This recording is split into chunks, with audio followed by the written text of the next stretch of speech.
알부민도 이젠 마시는 시대. 20대의 활력을 90대까지 지켜라. 남지현 원창의 알부민 2090. 알부민 복합물 무려 25,500mg 제가 직접 원선에 배합했습니다. 매일 지치고 힘드십니까? 피곤에 쩔어 지내십니까? 그럴 땐 단연코 단 하나, 바로 알부민. 남지현 원장이 직접 배합한 알부민 구원량 12,000mg도 아닌 16,000mg도 아닌 용량 폭탄 실현 무려 25,500mg 가득. 엄선된 알부민은 물론 특허 조성물질 2종까지 제가 심혈을 기울여 직접 배합했습니다. 기존보다 용량도 50% 이상 확 늘린 고용량.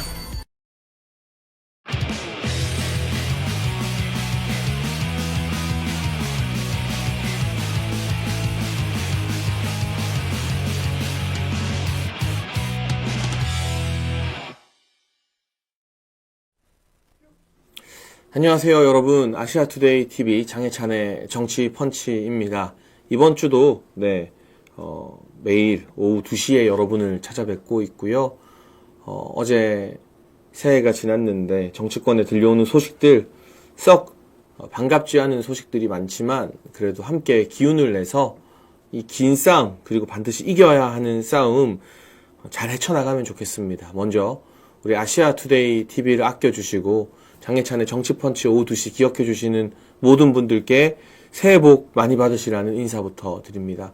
여러분 새해 복 많이 받으시고 새해 더 건강하십시오.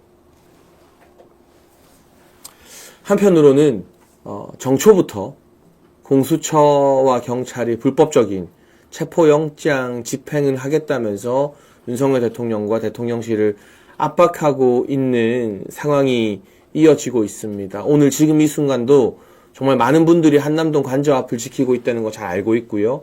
저도 여러 방송을 다니며 언론이 보도하지 않는 윤석열 대통령 탄핵을 반대하는 분들의 목소리가 굉장히 크다는 것, 보수 진영이 결집하고 있다는 것을 많이 알리려고 노력하고 있지만 동시에 이 방송이 끝나고 또 한남동 관저 앞으로 찾아가 계시는 분들을 응원하고 또 밤사이 이제 조금 연로하신 분들은 늦은 밤 시간에는 그 앞을 지키는 게 상당히 체력적으로, 건강적으로 힘들기 때문에 젊은 청년 당원들, 청년 지지자들이 밤새 한남동 관저 앞을 많이 지키고 있는 것 같아요. 저와 가까운 선후배 청년 당원들도 어제 밤을 샌 분들도 있고 해서 제가 늦은 밤에 사람들이 많이 없을 때 또 관저로 가서 그분들 격려하고 힘을 보태고 나누고 오겠습니다. 다만 방송 시작하면서 한 가지 당부드리는 것은 지금 이렇게 많은 분들이 한남동 관저 앞에서 며칠째 모여서 이 추운 날씨에도 불구하고 윤석열 대통령에 대한 불법적 이 체포영장 집행을 막겠다고 하는데 이걸 제대로 비중 있게 보도하는 언론사나 방송국이 많지 않은 현실입니다. 우리 아시아투데이 같은 정론지에서 기사를 통해 이런 소식을 내보내고 있고 그러나 다른 방송들은 마치 그 한남동 관저 앞에 모인 분들을 조금 폄하하거나 비하하고 곡해하는 그런 뉴스를 내보내거나 아예 언급조차 비중 있게 하지 않는 게 현실인데요. 그래서 제가 오늘 아침 같은 경우는 오전 10시부터 YTN에 출연해서 한남동 관저 앞에 정말 많은 분들이 며칠째 밤새 모여있다. 그리고 이분들은 누구의 지시나 지령을 받은 게 아니라 정말 순수한 자발적인 마음으로 대통령을 지키고 대통령을 지지하는 마음으로 모인 것이다. 이분들의 마음과 이분들의 목소리도 우리가 공정하게, 공평하게 다뤄야 한다. 라고 이야기를 드렸거든요. 많은 분들이 보는 YTN 방송에서. 제 역할은 뭐 YTN이든 연합뉴스든 어디든 다 나가서 이 한남동에 계신 분들 공정하게 보도해라. 대통령을 지키겠다는 이 여론이 8년 전과는 다르게 30%, 40% 이상으로 뜨겁게 결집하고 있다라는 사실 자체를 우리 국민들이 TV를 통해 다 보실 수 있도록 많이 알리고 전하는 것이라고 생각합니다. 오늘 정치펀치에서도 또 그 일을 다 하면서 우리가 논리적으로 이 엄정한 탄핵 국면에서 무장하기 위해 꼭 알아야 될 소식들 전하고 이야기 나누겠습니다. 그러면서 제가 오늘 밤 10시 반에 또 연합뉴스 TV 방송이 끝나는데요. 늦은 시간 추위에 떨고 있으면서도 밤을 지키는 우리 특히 20대 30대 젊은 동지들 응원하러 제가 꼭 자리하겠습니다. 나가겠습니다. 네. 먼저 이 이야기를 하지 않을 수가 없습니다. 지금 사태가 이렇게 급변한 주요 원인으로는 최상목 대통령 권한대행, 사실은 대통령 권한대행의 대행이죠. 이 대행의 대행이 모두가 염려했던 배신, 뒤통수, 그 누구와도 상의하지 않고 헌법재판관 2명을 일방적으로 임명하는 데서 여러 전국의 분위기가 좀 급변하게 된 것 같습니다. 한덕수 국무총리가 공직생활 마지막 정말 자신의 모든 명예와 그동안의 공직생활의 역사를 걸고 헌법재판관 임명을 보류하겠다. 여야의 합의가 우선이다라는 원칙을 세웠죠. 그것을 대국민 담화로도 발표했습니다. 그리고 당당하고 떳떳하게 민주당과 야당에 의해서 탄핵을 당했습니다. 하지만 그 탄핵은 200석을 채우지 않은 불법적 탄핵으로 헌법재판소의 가처분 신청과 권한쟁의 심판이 청구되어 있는 상황입니다. 그리고 헌법재판소가 제대로 판결을 한다면 1주에서 2주 안에 200석이 아닌 150석 기준으로 한덕수 총리를 탄핵한 것이 무효라는 게 금방 결론이 나올 수밖에 없는 상황이죠. 그렇기 때문에 최상목 대행은 한덕수 총리가 돌아올 때까지 한덕수 총리 탄핵에 대한 헌법재판소의 권한쟁의 심판 결과가 나올 때까지 나는 정치적으로 민감한 결정을 하지 않겠다라고 선포를 하기만 하면 되는 아주 간단한 상황이었습니다. 그러나 그럼에도 불구하고 최상목은 그 누구와 상의하지 않고 헌법재판관 2명 임명이라는 믿기 어려운 뒤통수를 쳤고 그로 인해 전국의 긴장감은 한층 더 높아지게 됐습니다. 김영미 님이 지금 댓글로 최상목이 한동훈이었습니다 라고 말씀해 주셨는데 이게 바로 한 문장 촌철 살인인 것 같습니다. 최상목과 그를 따르는 일각은 이렇게 이야기합니다. 헌법재판관 임명을 추가로 안 하면 대한민국 경제가 더 어려워지기 때문에 어쩔 수 없었다고. 하지만 저는 정반대라고 생각합니다. 위헌적인 헌법재판관 임명으로 이 혼란스러운 전국에 긴장감과 갈등이 더 높아지게 되었고 그로 인해 대한민국의 대외 신용도와 경제가 더 어려워지면 어려워지지 안정되는 것은 아니다. 한덕수 총리의 원칙을 최상목과 다른 국무위원들이 지키고 따르기만 했다면 오히려 한덕수 총리의 대국민 담화가 기준이 되어서 국정이 안정을 찾아가게 됐을 것이다. 지금의 극심한 정치 갈등을 더 부풀린 사람이 바로 최상목이고 그렇기 때문에 이 김영미님 댓글 말씀처럼 최상목이 한동훈이다라는 평가를 내릴 수밖에 없습니다. 두 사람은 공통점도 있습니다. 문재인 정부에서 철저하게 외면받고 좌천당하고 공직생활 다시 하기 힘들 정도의 처지였던 둘을 윤석열 대통령께서 직접 발탁해서 어마어마하게 큰 기회를 주며 키워줬다는 사실이 바로 최상목과 한동훈의 공통점입니다. 한동훈은 좌천에 좌천을 거듭하며 법무연수원으로 가 있었고 많은 사람들이 윤석열 대통령이 한동훈을 중앙지검장 정도로 쓰지 않을까라고 예상을 했습니다. 하지만 그 모든 예상을 깨고 중앙지검장이 아니라 검찰총장도 아니라 우리나라 사법법무행정의 꼭대기에 서 있는 법무부 장관직을 맡기면서 일약 파격 승진을 시키며 한때 한동훈 신드롬을 윤석열 대통령이 손수 만들어줬죠. 그리고 총선을 지휘하는 비대위원장 역시 제가 그 당시 상황을 너무나 잘 아는 내부자이기 때문에 윤석열 대통령의 지지가 없었다면 김기현 대표의 사퇴 이후 한동훈이 비대위원장이 되는 일은 불가능했을 겁니다. 그러나 여러분 아시는 것처럼 한동훈은 법무부 장관과 비대위원장을 대통령 덕분에 맡았음에도 불구하고 전부 다 자기가 잘나서 그런 거다. 심지어 사석에서는 자신은 윤석열 대통령의 부하였던 적이 없다. 자기가 수사 잘해서 윤석열 검찰총장, 윤석열 대통령이 탄생한 것이니 자신이 법무부 장관 된 것도 비대위원장 된 것도 은혜를 받은 게 아니라 너무 당연한 거다라는 시각을 공공연하게 드러내며 대통령 탄핵에 앞장섰습니다. 그 결과는 어떻게 됐나요? 너무 이르지만 신년을 맞이하 각종 언론기관에서 보수진영, 차기주자, 호감도 여론조사를 했는데 1년 넘게 보수진영에서 1위를 기록하던 한동훈은 완전히 추락해서 홍준표, 오세훈 2명의 시장에게 밀려서 대부분의 여론조사에서 3위권을 기록하고 있습니다. 특히나 이재명과 1대1 대결을 가정해보면 오세훈과 홍준표 대비 한동훈의 경쟁력이 훨씬 더 낮게 드러납니다.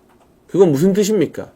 탄핵의 앞잡이가 된 한동훈을 전통 보수층은 죽어도 찍지 않는다라는 걸 이번 신년 여러 여론조사들이 드러낸 것 같습니다. 최상목으로 한번 가볼까요? 최상목은 박근혜 전 대통령 청와대에서 경제 관련 비서관을 역임했습니다. 그런데 참 이상하죠.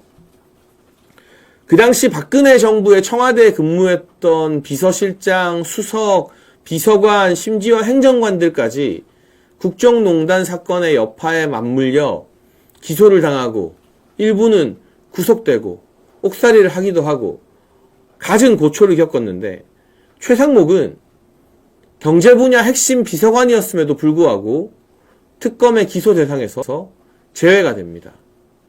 그 배경을 두고 여러 말이 있었습니다. 어쨌거나 기소는 되지 않았지만 국정농단 사건에 연루가 되었고 박근혜 정부 청와대에서 비서관을 했다는 낙인 때문에 문재인 정부에서 그는 당연하게도 어려운 시간을 겪었고 어떤 공적인 활동도 할 수가 없었습니다. 그랬던 최상목을 깜짝 발탁해서 대통령실 경제수석으로 만들어주고 기재부 장관, 경제부 총리라는 모든 경제 관련 공직자와 정치인들이 꿈꾸는 그 자리에 임명해준 사람이 바로 윤석열 대통령입니다. 윤석열 대통령은 서울대 후배인 최상목을 유독 아꼈다고 하는데요. 대통령과 경제수석으로 함께 근무하던 시절에는 최상목의 생일을 맞이해 서울시내 한 식당에서 직접 생일 축하 식사를 기자들에게 공개된 자리에서 함께하기도 했었고요. 그 정도로 각별하게 최상목을 아끼고 무엇보다 공적으로 박근혜 정부 청와대에서 근무했다는 이유만으로 회생 불가 처분을 받았던 최상목을 화려하게 부활시키고 대한민국 경제 컨트롤 타워로까지 키워줬음에도 불구하고 최상목 대행은 아무 권한 없는 위헌적인 헌법재판관 임명을 강행하면서 대통령의 등에 칼을 꽂았습니다. 대통령뿐만이 아니라 이 시간에도 한남동 관저 앞을 지키는 수많은 시민들의 가슴에 그리고 여러 방송을 지켜보며 대통령을 응원하고 민주당과 이재명 세상이 되는 것만은 막아야 한다고 믿는 국민들 가슴에 칼을 꽂았죠. 무엇보다 내각을 지휘한 한덕수 총리의 대국민 담화가 있고 일주일도 지나지 않아 헌법재판관을 임명했다는 점에서 그는 선배인 한덕수 총리의 명예에 침을 뱉은 셈입니다. 많은 언론 보도를 통해 사실이 알려지고 있지만 그날 국무회의에서 김문수 고용노동부 장관, 유상임 과학기술정보통신부 장관 등은 헌법재판관 임명을 반대하는 입장이었고, 만약 회의가 이루어진다면 최상목 대행에게 절대로 흔들리면 안 된다라는 이야기를 전할 예정이었다고 합니다. 그런데 최상목은 국무회의에서 다른 장관과 국무위원들의 의견을 듣기도 전에 카메라가 켜진 채 공개된 모두 발언에서 그 누구와도 상의하지 않고 헌법재판관 임명하겠다는 입장을 일방적으로 발표했습니다. 이후 비공개 회의에서 여러 장관과 국무위원들이 항의를 하자 적반하장처럼 자기는 사퇴하려고 했다. 그리고 이거 월권인 거 내가 알고 있다. 라면서 왜 잘못은 자기가 해놓고 눈물을 질질 짜는 추한 모습을 보였는지 모르겠습니다만, 그러면서 뒤로는 언론 플레이를 하고 있죠.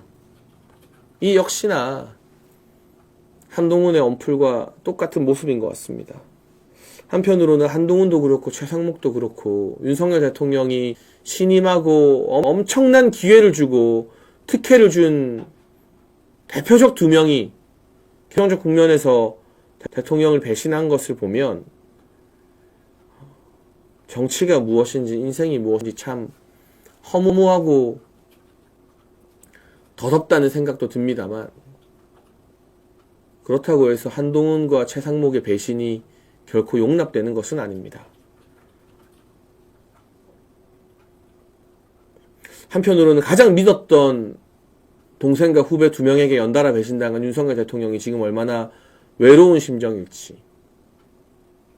그러나 정말 많은 국민들이 8년 전처럼 허무하게 대통령을 잃지 않겠다고 추운 가운데도 거리로 나오고 또 방송을 보고 여론조사에 응답하면서 탄핵 가결 이후 국면에도 불구하고 30% 40%에 육박하는 지지를 보내고 있다는 게 윤석열 대통령에게 남은 마지막이자 최고의 희망이고 위로인 것 같습니다.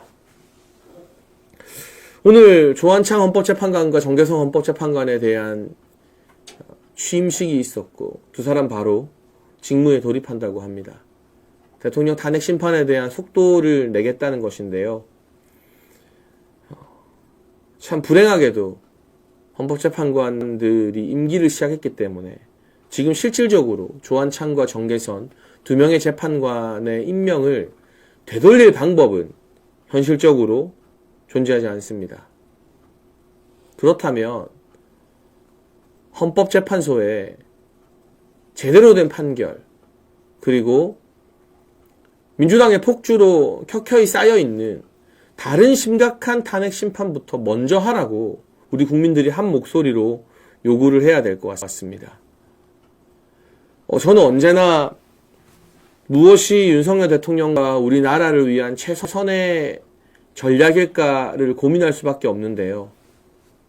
지금 조한창과 정계선 두 사람의 임명 무효라는 주장을 해서 그게 1%, 0.1%라도 관철될 가능성이 있다면 그 싸움을 하겠습니다만, 현실적으로 최상목의 배신 때문에 지금 사진에 나오는 저 두 사람이 헌법재판관으로 활동하는 것을 막을 방법은 없어졌습니다. 그렇다면 어떤 전략으로 어떻게 싸워야 할까? 헌법재판소에 어떤 요구를 해야 할까? 첫 번째는 한덕수 총리에 대한 탄핵 심판부터 먼저 하라는 겁니다. 국민의힘이 제기한 권한쟁의와 가처분, 200석 이하의 표결로 한덕수 총리를 탄핵한 것은 무효다라는 것에 대해서 먼저 신속하게 판결을 내리는 것이 국가 정상화, 국정 안정의 첫 걸음입니다. 그리고 그게 지금 국면에서 대통령 탄핵 심판보다 훨씬 더 시급한 일입니다. 그리고 이미 절차가 거의 다 끝난 이진숙 방통위원장에 대한 탄핵 심판 마지막 변론이 1월 15일에 열리는데요. 1월 15일 최후의 변론 이후 그 결론을 1월달 안에 내야 합니다. 그래야만 민주당의 이 불법적인 탄핵 시도가 얼마나 무도하고 무리한 것인지 온 국민이 다 알게 됩니다.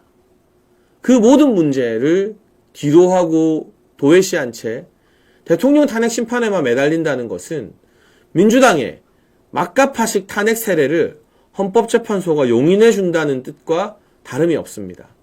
그래서 지금 너무나 안타깝고 원통하지만 8명, 8인의 체제로 헌법재판소가 운영되는데 한덕수와 이진숙에 대한 탄핵 심판을 먼저 하라. 특히 200석 이하로 한덕수 총리를 탄핵시킨 것은 무효라는 가처분 신청에 대해서 빠르게 답을 내라라는 요구를 국민적으로 헌법재판소에 전달해야 하는 것이고요. 두 번째가 바로 대통령 탄핵 심판의 변론을 생중계하라. 특히 윤석열 대통령께서 직접 헌법재판소에 출석해서 변론을 할 예정이라고 하는데 다른 사람도 아니고 현직 대통령이 직접 재판장에 나와서 왜 어떤 이유로 자신이 이 자리에 섰고 여전히 대한민국에 어떤 마음을 품고 있는지를 밝힌다면 모든 국민이 생중계로 그것을 알 권리가 있습니다.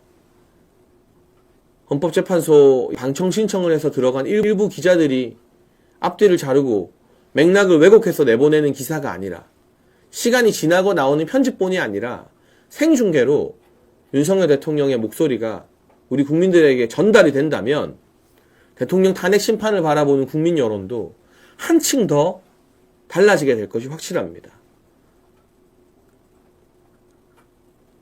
그래서 전략적으로 지금은 최상목의 배신, 너무나 뼈아프지만 8인의 헌법재판소에 한덕수 총리 가처분에 대한 빠른 심판을 요구하고 대통령의 변론을 생중계하라는 이 두 가지를 우리 국민들 모두가 한마음 한뜻으로 요구하고 공수처의 체포영장 집행 국면이 끝난다면 1월 6일까지죠.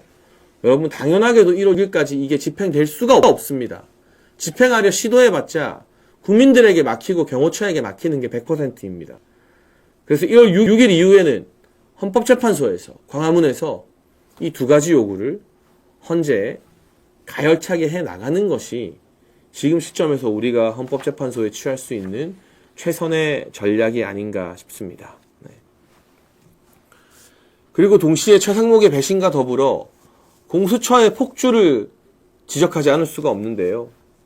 공수처에서는 만약 체포영장 집행을 막는다면 공무집행파가 될 수 있다고 경고를 하고 있습니다만 윤석열 대통령 변호인단의 입장은 전혀 다릅니다. 이 영장 자체가 불법 위법한 영장이기 때문에 불법적으로 체포영장을 집행하려고 하는 시도 자체가 직권 남용에 해당될 수 있다. 그래서 그 누구든 관저 앞을 막선 우리 국민들 그리고 경호처 직원들에게 위해를 가하거나 물리력을 가하면 그 사람들을 직권 남용으로 불법적 공권력 남용으로 체포하거나 고소할 수 있다는 게 윤석열 대통령 변호인단의 확고한 의견입니다. 그리고 많은 법조인들, 심지어 윤석열 대통령에게 아주 비판적인 조선일보마저도 이번에 서부지법에서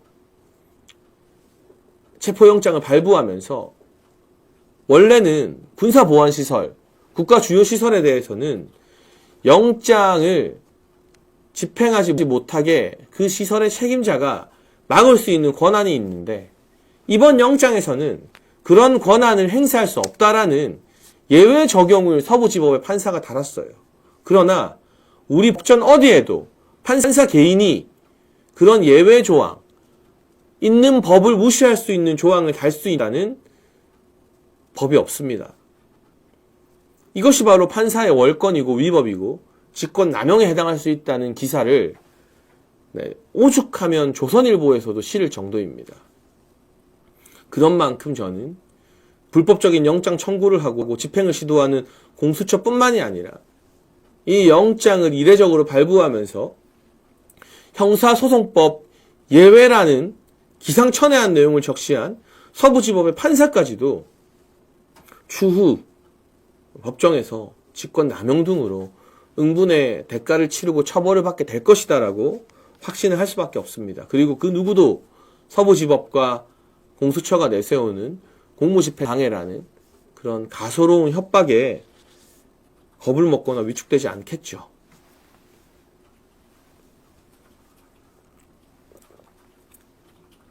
공수처의 폭주는 결국 자신들의 빈약한 존재감을 드러내서 인정을 받고 이재명과 민주당에게 잘 보여서 공수처를 계속 존립하게 해달라. 그리고 공수처에 예산 많이 달라. 공수처 키워달라라는 쇼에 지나지 않습니다. 민주당이 억지로 강제로 출범시킨 공수처는 역대 최악의 무능한 수사기관으로 자리를 잡았습니다. 오죽하면 민주당에서도 그동안은 공수처 도대체 왜 만든 거냐? 공수처가 하는 게 뭐냐? 필요 없다라는 이야기를 공공연하게 할 정도였죠. 지금은 국회의원이 된 이성윤 전 중앙지검장이 수사를 받을 때 공수처장이 직접 삐까뻔쩍한 제네시스 리무진을 보내서 황제처럼 모셔와서 조사를 한 것도 CCTV 화면 등을 통해서 명확하게 공개가 됐습니다. 세상에 어느 수사기관이 조사 대상에게 제네시스 리무진을 보내서 차를 바꿔 타고 들어오게 하는 특혜를 제공한단 말입니까? 그러면서 현직 대통령에게는 법적인 권한도 없으면서 3번의 영장을 청구하고 3번의 소환조사를 요청하고 3번의 소환조사가 무산되자 바로 체포영장을 청구하고 집행하며 서울구치소에 대통령을 구금하겠다라는 정말 미쳐 돌아가는 발언을 공수처장이 직접 카메라 앞에서 하는 그런 촌극을 벌이고 있습니다. 공수처는 윤석열 정부에서 자신들의 1년 예산을 수백억 이상으로 올려달라는 요구를 했다가 여야 모두로부터 비판을 받고 예산이 깎인 바 있는 기관입니다. 그런데 왜 저렇게 날뛸까요? 자신들은 대통령을 체포하려고 했다.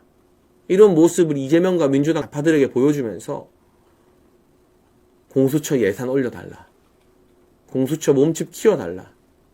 이런 사리사욕이 공수처에게 작용하고 있는 거죠. 공수처량도 마찬가지일 것이고요.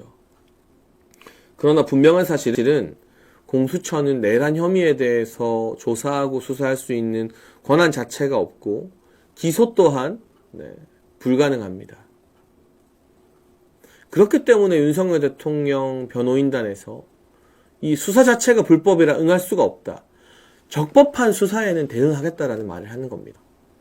많은 법조인들이 이야기하고 있지만 현재 법적으로 대통령에 대해서 내란 혐의로 수사를 할 수 있는 유일한 기관은 경찰입니다. 검찰에도 수사권이 없어요. 그럼 처음부터 경찰이 독립적으로 조사를 요청해서 물밑에서 대통령 변호인단과 협의를 해야 되는 일이죠. 이렇게 편법으로 공수처가 나서고 경찰을 들러리 세우는 공조본 형태로는 여기서 수집되는 모든 조사 내용과 증거가 다 위법하기 때문에 대통령 측이 응하고 싶어도 응할 수가 없다는 것이 분명한 법적인 사실입니다. 현직 대통령에 대해서 협박을 일삼으며 불법 수사를 자행하는데 여기에 대해 법적으로 대응하겠다. 적법한 수사를 받겠다라는 대통령의 입장을 왜곡해서 수사를 피한다, 숨는다라고 비난하는 좌파와 민주당, 언론들, 그리고 일부 국민의힘 의원들, 오늘 울산의 김상욱 의원이 아침 라디오에서부터 그런 이야기를 했던데 그야말로 법의 비읍자도 모르는 악의적인 프레임이고 마녀 사냥이고 여론몰이라고 할 수밖에 없습니다. 지금 최상목의 신과 공수처의 폭주로 전국이 긴박하게 돌아가고 있지만 제가 앞서 말씀드린 것처럼 1월 6일까지 공수처의 영장 집행이 실제로 이루어지지는 않을 것이고요. 댓글에서도 많은 분들이 우려를 해주십니다만 1월 3일 이후로는 민노총이 나선다고 하잖아요.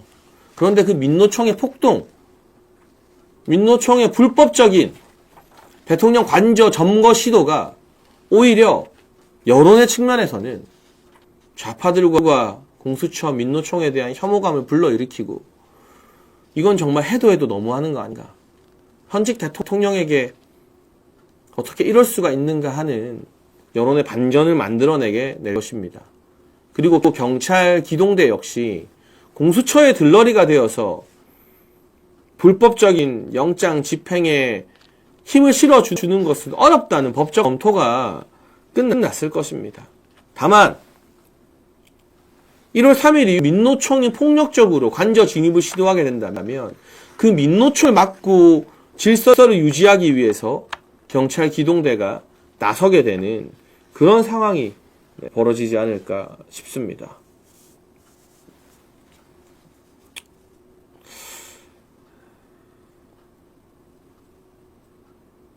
다시 한번 이토록 추운 날씨에 한남동 관저 앞을 지키는 많은 분들께 진심으로 존경하고 감사한다는 말씀을 드리고요.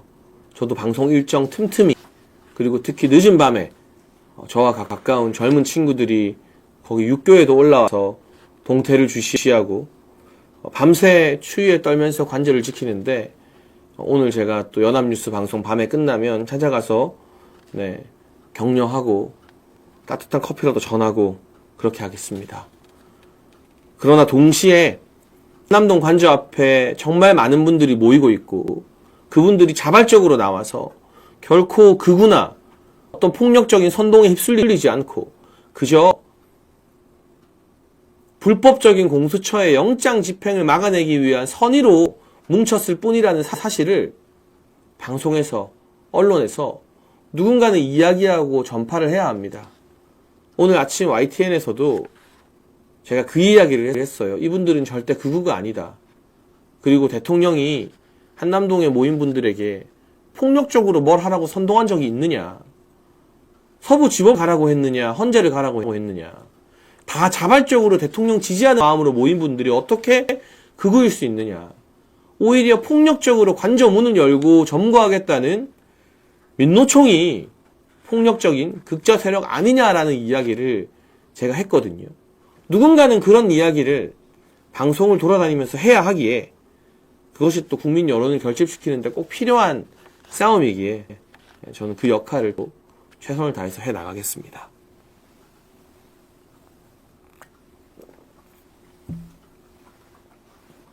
새해 정초부터 최생목의 배신이니 공수처의 폭주니 하는 어두운 소식들 전해드렸는데요. 2부에서는요. 그럼에도 불구하고 대통령의 지지율이 상승하고 있다. 그리고 국민의힘 지지율이 상승하고 있다. 이건 누구도 부정할 수 없는 분명한 팩트이고 이제는 한두 곳의 언론사가 아니라 여러 언론사에서 공신력 있는 기관에게 조사를 맡긴 결과다라는 점을 알려드리면서 우리가 힘을 낼 수 있는 소식을 전하겠습니다. 그 사이 잠깐 1분만 우리 아시아투데이와 함께 해주시는 남재현 원장의 알부민 광고를 짧게 하겠습니다. 지금 굉장히 추운 날씨 겨울 면역력 건강관리를 위해 쉽게 마시고 빠른 효과를 보는 남재현 원장의 알부민을 소개해드립니다. 알부민은 간에서 만들어지는 혈관 단백질 성분인데요. 맛있는 알부민은 근육량 증가, 면역 증진, 염증 억제에 도움을 주는 로얄 젤리 분말과 아르기닌 성분 그리고 비타민과 아연까지 들어있습니다. 평소 피로함을 자주 느끼는 분, 기력이 떨어지는 분, 술자리나 야근이 잦은 분들에게 도움이 됩니다. 아시아투데이 구독자분들을 위한 단독 특가 이벤트 2+1 이벤트도 준비되어 있으니까요. 아래 번호로 전화하셔서 겨울철 건강관리 같이 하시죠. 그리고 추운 날씨에 면역이 잘 잡혀야 우리가 또 길게 오래 싸울 수 있으니까요.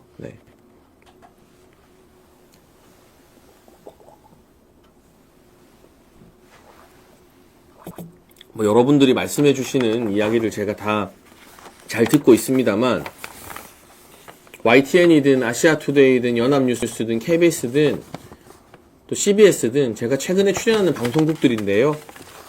이런 방송에 나가서 우리 한남동에 모이시는 분들이 극우가 아니다. 그리고 국민들이 얼마나 뜨겁게 윤석열 대통령 탄핵 반대라는 이름으로 결집하고 있다. 지지율이 상승하고 있다. 이런 이야기를 공정하게 보도하도록 전하고 알리는 건 역시나 아주 중요한 싸움이라고 생각합니다. 저는 그 싸움을 하면서 또 제가 할 수 있는 한 현장에 나가신 분들을 격려하고 함께하는 일을 계속해 나가겠습니다. 2부에서는 윤석열 대통령과 관련된 여론조사 결과를 조금 알려드리겠습니다. 천지일보에서 신년을 맞이해서 코리아 정보 리서치에 의뢰해 여론조사를 실시했습니다. 윤석열 대통령에 대한 지지가 36.1%로 지난 조사 대비 7.7% 상승했습니다. 부정평가는 5% 하락을 했고요. 결국 스트레이트 뉴스의 조원 CNI 조사와 마찬가지로 윤석열 대통령에 대한 지지율 그리고 국민의힘에 대한 지지율이 일관되게 30% 중후반대가 나오고 있습니다. 사실 이 여론조사가 좌파들이 훨씬 더 적극적으로 많이 응답한다는 것을 고려하면 실질적으로 윤석열 대통령에 대한 지지율이 40% 선을 회복했다고 분석해도 무방할 것 같습니다. 박근혜 전 대통령 때는 너무나 불행하게도 좌파들의 가짜뉴스 공세에 우리가 변변찮은 대응을 하기가 힘들었고, 그때는 유튜브 같은 뉴미디어가 활성화되기 전이어서 언론이 일방적으로 온갖 가짜뉴스와 외설적인 이야기들, 음모론을 퍼뜨리는 것을 눈뜨고 지켜봐야만 했습니다. 그 결과 탄핵 국면에서 박근혜 전 대통령에 대한 지지율은 4%까지 추락했습니다. 4% 지지율이 나오면 헌법재판소가 또 사법부가 수사기관이 국민의 눈치를 보지 않고 아무런 부담 없이 탄핵을 통과시킬 수 있는 그런 상황이 펼쳐지게 된 것이죠. 그래서 아시는 것처럼 8명의 헌법재판관, 박근혜 전 대통령이 임명하고 보수 성향이라 분류되는 재판관들조차도 그 여론에 밀려서 8대0 탄핵이라는 지금 돌아보면 정말 말도 안 되는 결과를 만들어내고 만 것입니다. 하지만 여러분, 4%와 비교해보면 지금 천지일보에서 조사한 36%는요, 거의 10배 차이예요. 10배. 근 40%의 국민들이 이 국면에서도 이렇게 많은 가짜뉴스와 공격이 몰아치는 이 광기의 현장에서도 윤석열 대통령을 굳게 지지한다고 응답하고 있는 것입니다. 대통령의 지지율이 이렇게 높다는 것을 국민의힘 정치인들이 많이 알도록, 그리고 언론사와 방송국이 비중 있게 보도하도록, 그래서 정치에 크게 관심 없는 국민들이 야, 이제 보수 진영도 윤석열 대통령 버린 거 아니야? 라고 생각하지 않고, 우와, 이게 뭐야? 대통령 지지율이 이렇게 높다고? 뭔가 다른 게 있나 보다. 우리가 잘 모르는 뭔가 있나 보다. 관심을 갖게 만드는 게 사실 무엇보다 중요합니다. 그래서 제가 일부러 나가는 방송마다 대통령 지지율 높아졌다, 천지일보 여론조사, 스트레이트 뉴스 여론조사, 또 뉴시스의 정당 여론조사 등을 계속해서 언급을 하고 있는 겁니다. 그래야만 언론도 마구잡이로 가짜뉴스를 퍼뜨리다가 어라? 야, 이거 국민의 절반 가까이가 여전히 대통령 편인데 우리가 너무 오버하나? 고민하게 되는 것이고, 헌법재판소들도, 헌법재판관도 4% 지지율이었을 때와 달리 36% 지지받는 대통령을 자기들이 어떻게 마음대로 탄핵을 시킵니까? 노무현 전 대통령은요, 5% 지지율, 최저일 때 5%였어요. 5% 지지율을 가지고 임기를 무사히 잘 마치지 않았습니까? 2달 만에 탄핵 심판에서 기각으로 돌아와가지고. 그리고 이 지지율이 의미하는 것은 대통령과 선거해야 된다, 대통령 벌어야 된다, 대통령 탄핵해야 된다라고 노래를 부르던 한동훈과 그 추종 세력들이 틀렸다는 것을 증명하는 거죠. 한동훈이 나가고 대통령 지지율과 당 지지율이 오히려 오른다는 사실을 그들은 어떤 궤변으로도 설명하거나 변명하지 못하고 있습니다. 그러면서 오지도 않은 세계 종말을 기다리는 광신도처럼 1월 달에는 한동훈이 돌아온다, 한동훈밖에 대안이 없다라는 말을 방송마다 나와서 되뇌이고 있어요. 그러나 현실은 냉정합니다. 여러 여론조사에서 한동훈은 절대 보수 진영의 지지를 받을 수 없다라는 판결이 나왔습니다. 오세훈, 홍준표에게 밀려서 3위로까지 추락을 했죠. 홍준표 시장의 말처럼 한 번 날개가 꺾인 새는 다시 날지 못합니다. 5% 지지율이었던 사람이 돌풍을 일으키면서 10%, 15%, 20%, 30%가 되는 일은 정치에서 있어도 40% 지지율이었던 사람이 5%까지 추락했으면 2번 다시 회복을 할 수 없다는 게 정치권의 상식입니다. 이낙연이 걸어간 길을 한동훈이 걸어가고 있는 거죠. 한동훈이나 유승민을 따르는 사람들 말처럼 윤석열 대통령을 버리면 정당 지지율이 올라가는 것이 아니라 좌파들의 공세에 맞서서 아닌 건 아니라고 당당하게 맞서 싸우는 모습을 보일 때 오히려 대통령 지지율은 물론 정당 지지율도 올라간다는 것. 국민의힘과 보수 진영이 나아갈 길을 보여주는 것 같습니다. 매번 도망치고 숨고 비겁하게 자기 당 출신 대통령을 탄핵시키는 모습이 아니라 아무리 어려운 국면에서 언론이 광풍처럼 가짜뉴스의 기사를 휘몰아쳐도 굽히지 않고 사실을 말하고 팩트체크를 하고 아닌 건 아니라고 말하면서 좌파들과 맞서 싸우는 모습을 보일 때 오히려 국민들이 국민의힘을 더 지지해 준다는 뜻입니다.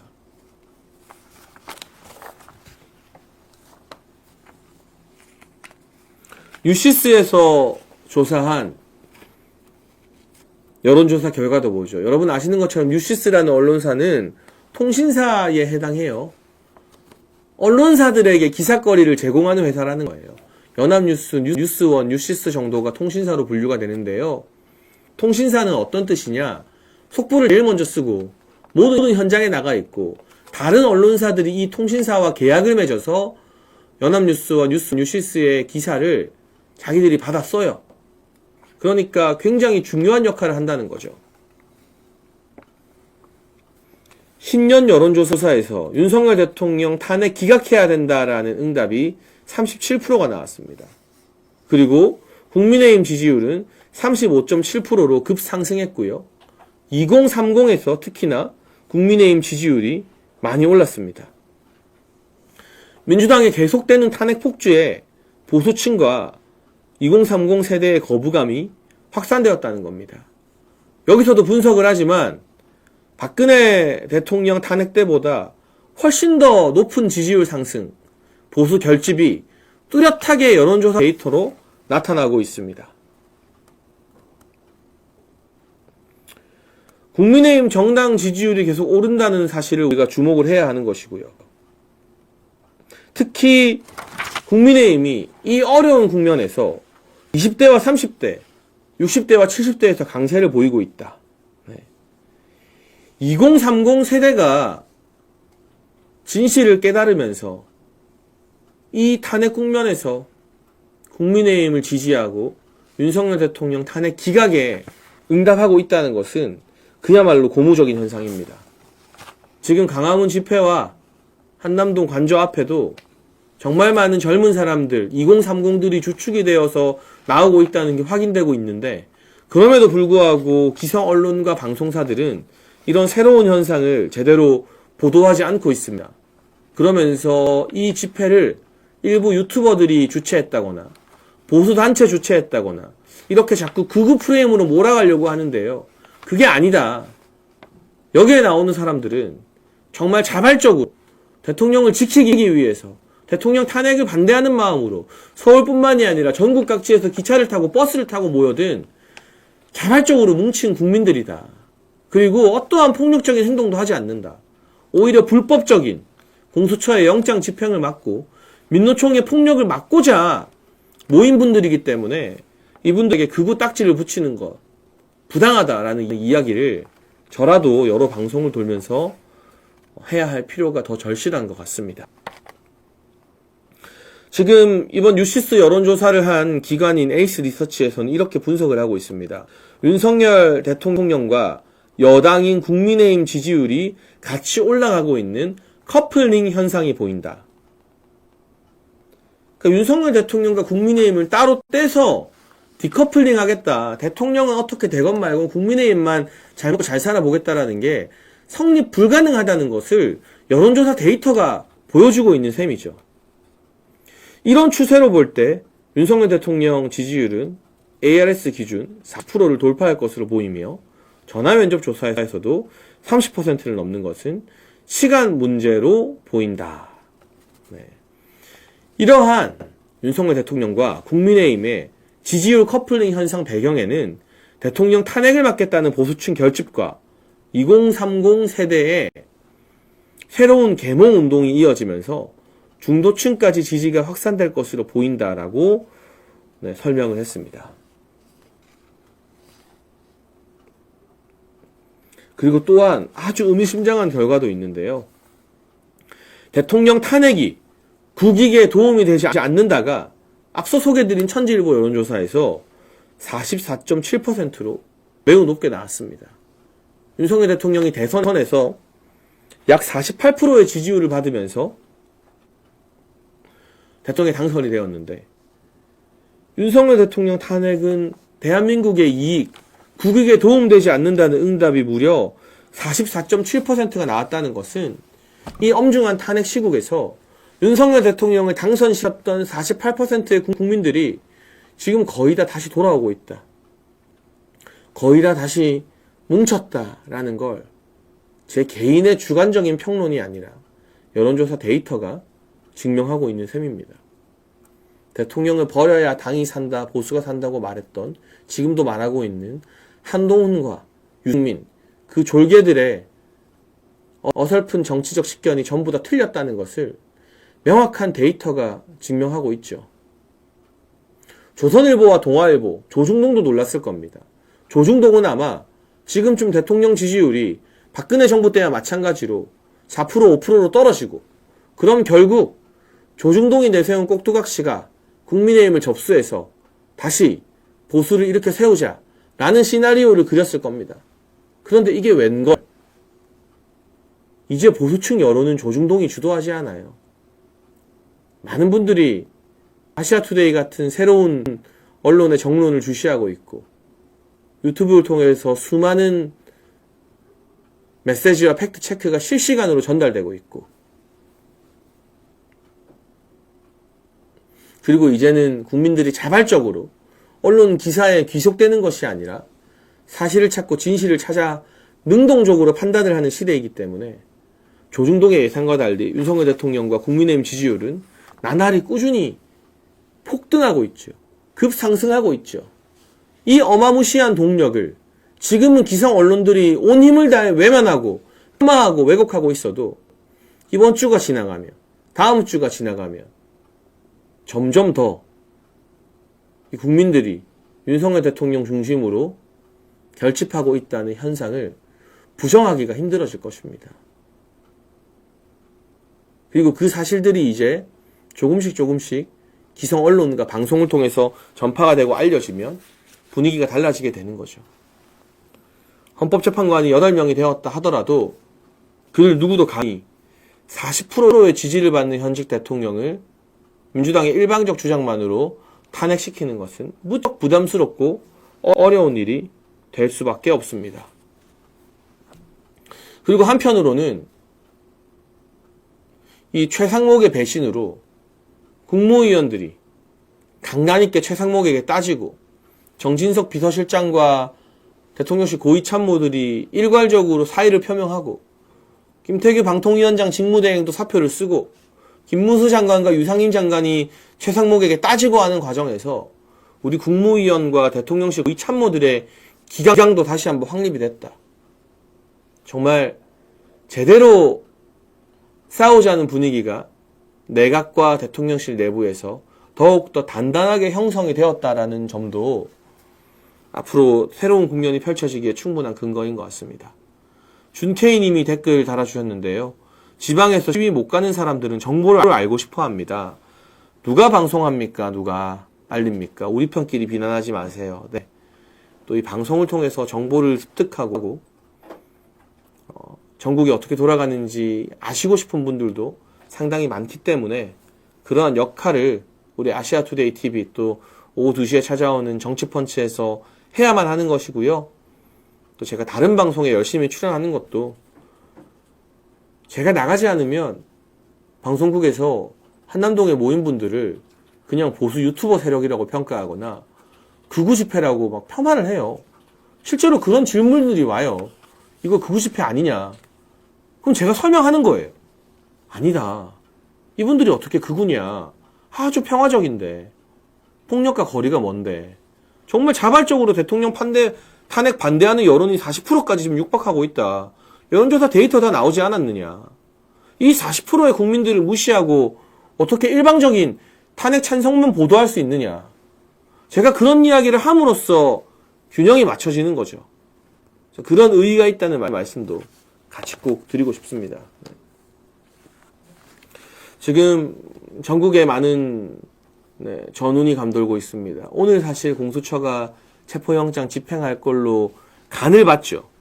눈치를 보다가 생각보다 정말 많은 분들이 한남동 관저 앞에 총 집결하는 것을 보고 공수처에서도 이 영장 집행 시기에 대한 고민을 하게 될 것 같습니다. 다만 1월 6일까지가 영장에 취된 기한이기 때문에 한 번으로 끝내지 않고 오늘이나 내일 집행하려 하다가 우리 시민들에게 막히고 경호처에게 막힌 다음에 1월 6일 전에 주말에 한 번 더 2차 집행을 시도할 가능성이 있습니다. 공수처도 사실 저 국민들과 경호처를 돌파하고 체포영장 집행하는 게 불가능하다는 사실을 잘 알고 있을 겁니다. 이건 불가능합니다. 경찰 기동대가 질서 유지에 약간의 도움을 줄 수 있어도 윤석열 대통령 변호인단에서 경찰 기동대가 체포영장 집행에 협조하는 것은 불법이다라는 입장을 명확하게 밝혔기 때문에 체포영장 집행하는데 경찰이 동원될 수가 없어요. 최소한 질서 유지만 명분으로 할 거예요. 그럼 공수처 검사와 조사관들은 절대로 이 영장 집행에 성공을 할 수가 없습니다. 그럼에도 공수처가 원하는 것은 뭐냐? 우리는 체포영장도 받았다. 대통령 체포하려고 했다. 현직 대통령에게 모욕을 주는 거죠. 그리고 그러한 여론몰이와 마녀사냥으로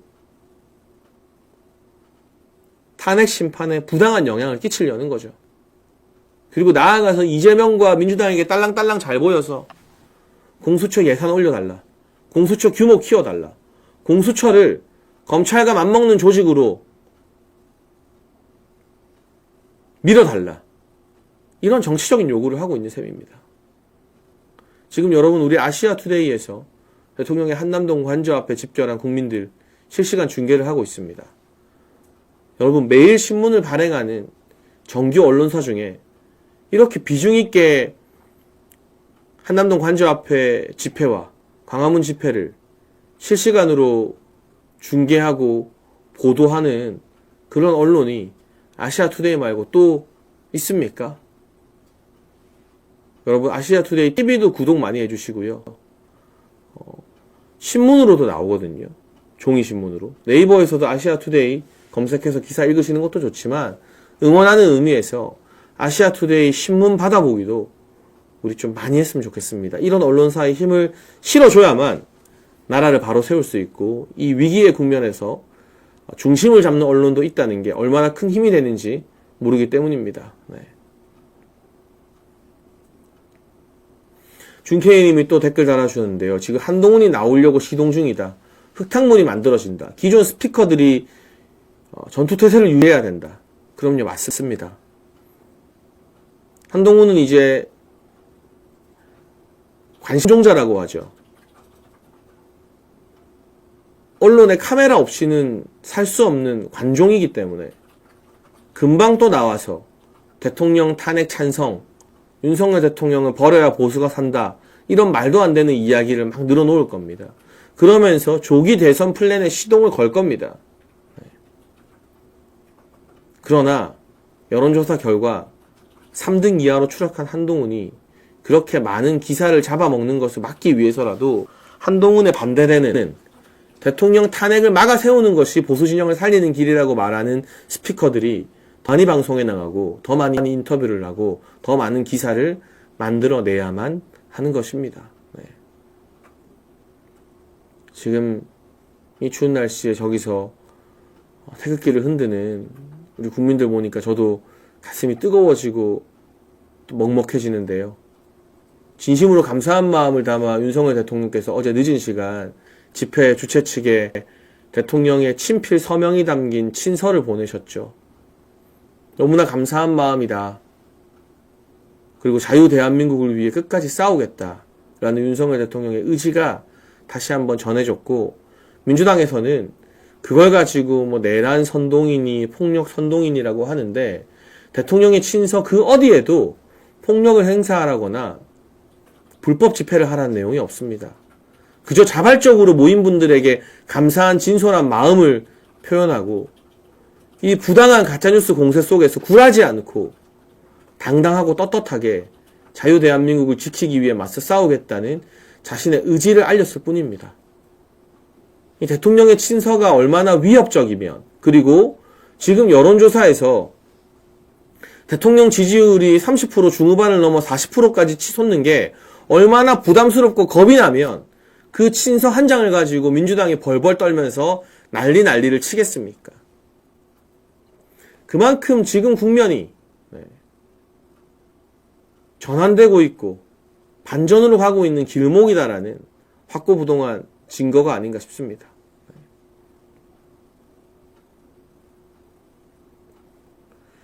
대통령께서 그 친서를 인쇄하고 친서에 서명을 했을 때 어떤 마음이었을지 제가 잠시 생각해 봤고요. 오늘 우리가 마지막으로 한 사람의 충신을 소개하면서 정치펀치를 마무리하려고 합니다. 최상목의 배신, 공수처의 폭주, 이런 이야기만 했는데 얼마 전까지 대통령실에 국정 메시지 비서관이었던 최진웅 전 비서관이 있습니다. 그런데 대통령실에 사표를 쓰고 나와서 윤석열 대통령의 메시지를 보좌하기 위해서 개인적으로 합류했다고 합니다. 지금은 대통령 직무가 정지되어 있기 때문에 대통령실 직원들이 근무는 하지만 대통령을 보좌하거나 도와주면 안 되거든요. 그렇기 때문에 비서관이라는 1급 공무원이라는 그 높은 자리를 박차고 나와서 내가 대통령의 메시지를 조율하는 걸 돕겠다라고 월급 한 푼 나오지 않는 그 어려운 길로 자발적으로 걸어 들어간 최진웅 전 비서관, 여러분 오늘 뉴스에도 보도가 되는데요. 그 이름을 기억해 주시고 우리 윤석열 대통령 주변에 한동훈이나 최상목 같은 배신자들만 있는 것이 아니라 이 최진웅 전 비서관처럼 비서관, 1급 공무원, 월급도 많이 받고요. 그 영예가 상상을 초월합니다. 그 모든 것을 뒤로하고 월급 한 푼 주지 않는 험난한 길이라도 나는 그냥 대통령 곁에서 대통령의 메시지를 도와드리겠다 라고 나선 이 최진웅 전 비서관 같은 그런 충신들도 있음을 기억해 주시고 같이 힘을 내면 좋겠습니다.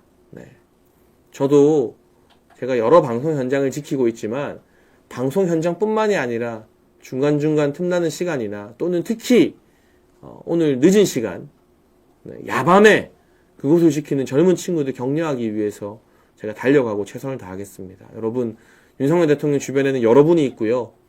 배신자들만 있는 게 아니라 가시밭길 걸어가겠다고 함께 나서는 최진웅 전 비서관 같은 충신도 있습니다.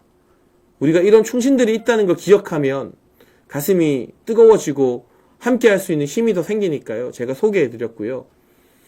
아마 여러분의 댓글이나 온라인에 남기는 글들을 보게 될 겁니다. 최진웅 전 비서관도 많이 응원하는 글들을 남겨주십시오. 오늘 계속해서 긴급사항이 1월 6일까지는 이어질 것으로 보여지는데요.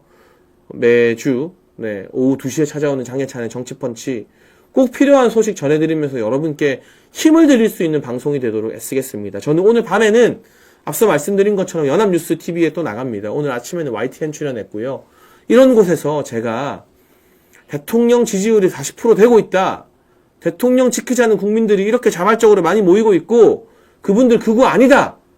라고 방송에서 말하는 게 굉장히 의미 있는 꼭 필요한 싸움이기 때문에 밤 10시에 또 연합뉴스 나가서 열심히 싸우고 늦은 밤 한남동을 지키는 젊은 친구들 격려하고 오겠습니다.